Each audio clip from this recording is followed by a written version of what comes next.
Did you help set up that Not a very innocent guy. Did you help set up that on the meeting, IRS. sir? Mr. President, in the spirit of Easter Sunday and While we're on Good the Friday. subject, right? Yes, of course. So you're talking about Abrego Garcia, is that the one? Yeah? Is an illegal alien MS-13 gang member and foreign terrorist. This comes out of the State Department and very legitimate sources. I mean, I assume, I'm just giving you what they handed to me, but this was supposed to be certified stuff. In 2019, Garcia was issued a deportation order.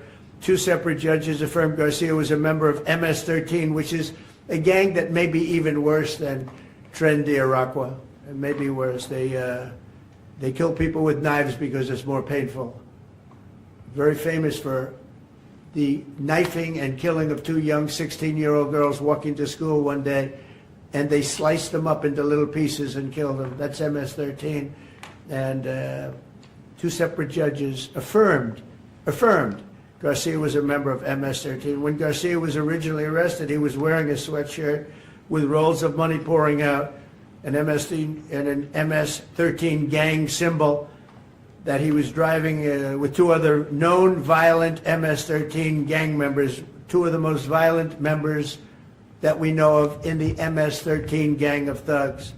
In 2022, Garcia was stopped by the Tennessee Highway Patrol and was found to be transporting 7 people from Texas to Maryland, and he had no driver's license. He was driving violently. In 2020 and 2021, Garcia's wife filed for a protective order from him and said he was violent and abusive and really scary, including allegations that he punched and scratched her on the eye, left her bleeding after throwing her laptop on the floor at her, ripped her shirt, and ripped off her shorts. He then grabbed her arm, leaving very severe marks. Garcia's wife also wrote in court, "At this point, I am afraid to be close to him. I just don't want to be close. I have multiple photos and videos how violent he can be and all of the bruises that he's left on me." She just couldn't get anywhere near him.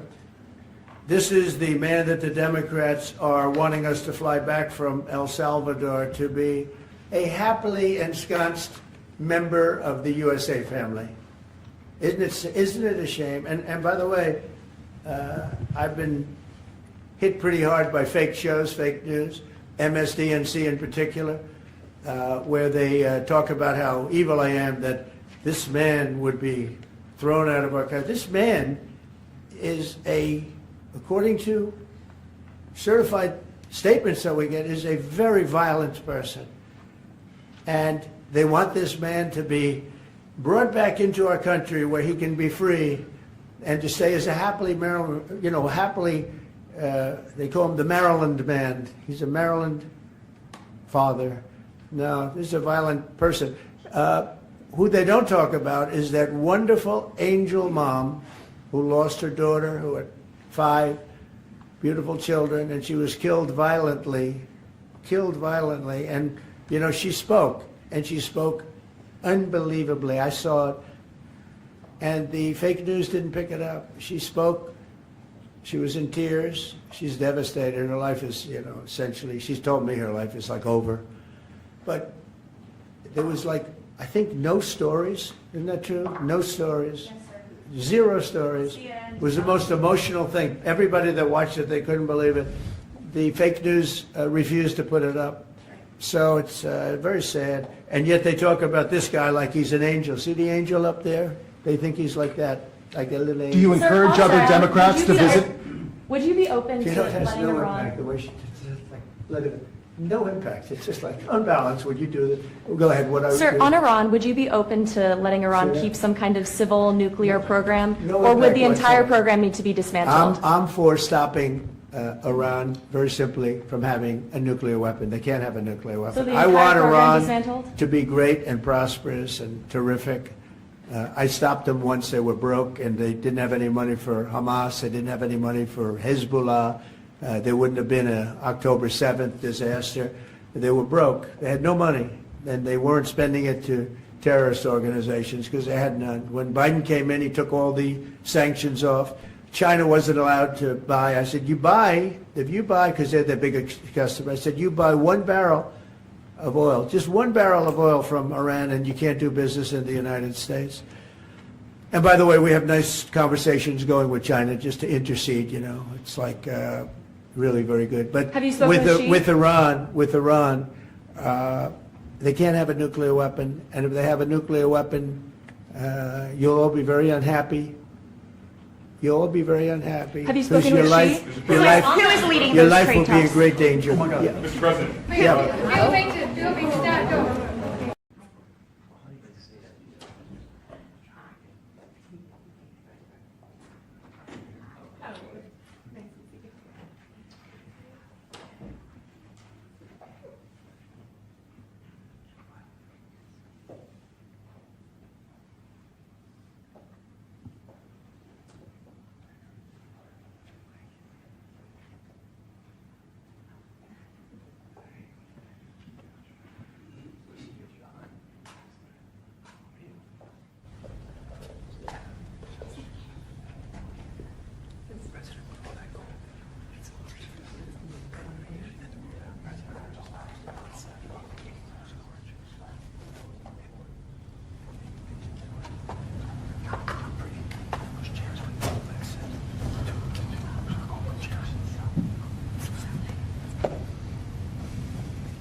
Hey, everybody. All right. How are you? It's nice to see you. Nice to see you. Hi. Good-looking people. Good-looking group of people, huh? That's the John over there with the whole crew. Congratulations. Well, thank you very much, everybody. This is a very important day. It's a day that we're delighted to swear in Dr. Mehmet Oz as the next administrator of the Centers for Medicine and Medicaid Services, which is a big deal. Congratulations to Dr. Oz and his beautiful wife, Lisa, and their friends and family on this really incredible achievement. Come a long way. It's just amazing. Dr. Oz comes to this position as one of the nation's most talented and beloved medical professionals. He graduated from Harvard University. Ah, Harvard. Well, how convenient. Should we talk about Harvard? Before obtaining his MD at the University of Pennsylvania School of Medicine, a great one, and really some amazing education while also earning an MBA from the wonderful Wharton School of Business. He completed his medical residency at the world-renowned New York Presbyterian Columbia University Medical Center. Dr. Oz then had a sterling medical career in which he became an internationally acclaimed heart and lung surgeon, highly respected. He served as director of the Cardiovascular Institute and integrative medicine program at New York Presbyterian, and as a longtime professor at Columbia University's College of Physicians and Surgeons. Boy, oh boy, Doctor, I thought he just did a show. I only know the show. You know why I know the show? Because he said, I'm a little overweight, I should lose some weight. I did a show, and that's what I got out of it. That was not good. But I'm looking at all of this other. This is very impressive. Dr. Oz authored more than 400 contributions to academic and scientific publications and holds several patents for technologies that revolutionize cardiovascular surgery. And Dr. Oz later translated his experience into an extraordinarily successful television career, making him one of the most trusted voices on healthcare. And he also got very high ratings, I can tell you that. He did great with the television thing. As CMS Administrator, Dr. Oz will work tirelessly to strengthen and protect Medicare for our nation's seniors and Medicaid for the needy. Just as I promised, there will be no cuts. We're not going to have any cuts. We're going to have only help. Dr. Oz will work to improve the quality of care for decades to come, and he'll ensure that criminals, fraudsters, and illegal aliens are not permitted to rob America's seniors. They are trying, but they're not going to get away with it. He will also work alongside Secretary of Health and Human Services Robert F. Kennedy Jr. I've heard of him. He's a pretty famous guy. He's doing a great job, too, to address the crisis of chronic illness and to make America healthy again. So I want to just thank Dr. Oz, and because this is a big commitment he's making. He has a lot of options, and this is a big, big commitment. And I want to congratulate you and your family on really an amazing life. And I think this is going to be by far the most important part of an already incredible life. So thank you very much. God bless you. Congratulations. It's amazing. Congratulations. Wow. What a job, huh? Yeah. Are you ready, Bobby? Sure. Let's do it. You put your hand on the Bible, your left hand, and raise your right hand. And repeat after me. I, Mehmet Oz, do solemnly swear I, Mehmet Oz, do solemnly swear that I will support and defend the Constitution of the United States that I will support and defend the Constitution of the United States against all enemies, foreign and domestic, against all enemies, foreign and domestic, that I will bear true faith and allegiance to the same, that I will bear true faith and allegiance to the same, that I take this obligation freely that I take this obligation freely, without any mental reservation without any mental reservation or purpose of evasion, or purpose of evasion, and that I will well and faithfully and that I will well and faithfully discharge the duties of the office on which I am about to enter. discharge the duties of the office upon I'm about to enter. So help me God. So help me God. God bless you. Congratulations. Thank you, brother.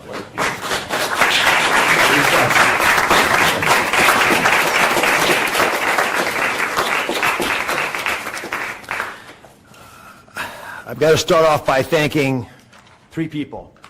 Mr. President, thank you very much. God bless you for leading our nation, but also courageously leading the MAHA movement, really earnestly in your heart wanting to get America to be healthy again, and for giving me an opportunity to help with that mission. Secretary Kennedy has been leading the charge at Health and Human Services. A dear friend, like a brother, has done unbelievably courageous work because he's curious and he's started answering a lot of important questions. And I will treasure for the rest of my days your trust in me to help you with this progress. Thank you. And of course, Lisa, the family, but Lisa in particular, who's had an uncanny ability to identify opportunities and to always keep a clear North Star to keep our family grounded. God bless you, my beautiful one. Let me start with a simple premise. Every great society, everyone, has an opportunity to take care of its most vulnerable and treasures that opportunity. And we're great people, so we will do the same. As we enter the main building, the Humphreys building, where Health and Human Services is located, there's a placard of Hubert Humphrey, and it says that it's a moral opportunity, a moral obligation of government to take care of people in the dawn of their life, the kids, in the twilight of their life, the elderly, the mature, the seniors, and those in the shadows of life, those struggling with disabilities. We want to provide America with access to great care. We want to save the public health insurance programs of this country. That's what President Trump asked me to do when he took this position to administer the programs at CMS. Now, if we're going to do that, we've got to be honest with each other. And a physician, President Trump, has to always do that, right? We've got to share news, sort of presidents, that folks don't want to hear, but it's important for our well-being. So I'm going to give you 4 bullet points to remember. Bullet point number 1, and they're all numbered in order for a reason. Medicaid is the #1 budget item for many states, and it is crowding out education, other important social programs. The states are having a big problem, and that's with the federal government paying most of the bill. Item number 2, healthcare expenditures are increasing at 2% higher than the economy is growing. And because of that, we spend more than 2 times per person on healthcare than any other country on the planet, and we're not getting value for that. Because number 3 is that we are, in America, experiencing an unfortunate problem, which is medical errors are the number 3 cause of death. Did you know that, Mr. President? It's surprising with that much money invested, we're still having problems. And number 4, our life expectancy, despite all this investment, is continuing to slip back. We're now more than 4 years shorter in our life expectancy than countries that we used to be equal to. But I am optimistic. Why? Because we control our destiny. Because at its very core, we have a generational opportunity, a unique ability to save the healthcare system because we control all the big pieces. America is too great for small dreams. So I've got some big ideas that I'd like to share that we've worked through with my staff who are cordoned off over there, and there's a lot of us. We've got almost more than 6,000 people at CMS working on this and 40,000 contractors helping. So we've got a lot of people. What are we going to do? First, we're going to reduce chronic disease. How do you do that? 70% of the healthcare expenditures of this country are driven by chronic disease. And it is your patriotic duty, I'll say it again, the patriotic duty of all Americans to take care of themselves, because it's important for serving in the military, but it's also important because healthy people don't consume healthcare resources. The best way to reduce drug spending is to use less drugs because you don't need them because you're healthy. And it feels a lot better as well. The President and Secretary Kennedy have been pushing the MAHA agenda because it makes it easier for people to do the right thing, especially the mothers of this great land, because they're the ones who really get caught with this responsibility. They're the ones deciding for their kids. They're the ones we want to empower. And curiosity, which is the key word here, truly asking questions you want the answers to, will allow the MAHA movement to thrive. The next big thing we want to focus on is modernizing Medicare and Medicaid. That's how Americans will get the care that they want, need, and deserve. We need to empower patients and providers, both. The doctors and the patients both have to be equipped with better tools. And the President is showing that he actually does love and cherish Medicare with all these executive orders, like the one on transparency, sir, that really helps us by making sure people are equipped with information. So you shine a light in the dark shadows where so much of the problems happen with the healthcare system. And remember, the most expensive care is bad quality care. That's what we want to stamp out.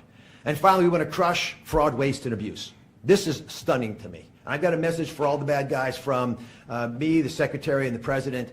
We are going to stop people from stealing from our most vulnerable, from stealing with the taxpayers of America, or honestly trying to support these programs. And we're going to be able to do it in quite a few ways. We are coming for you.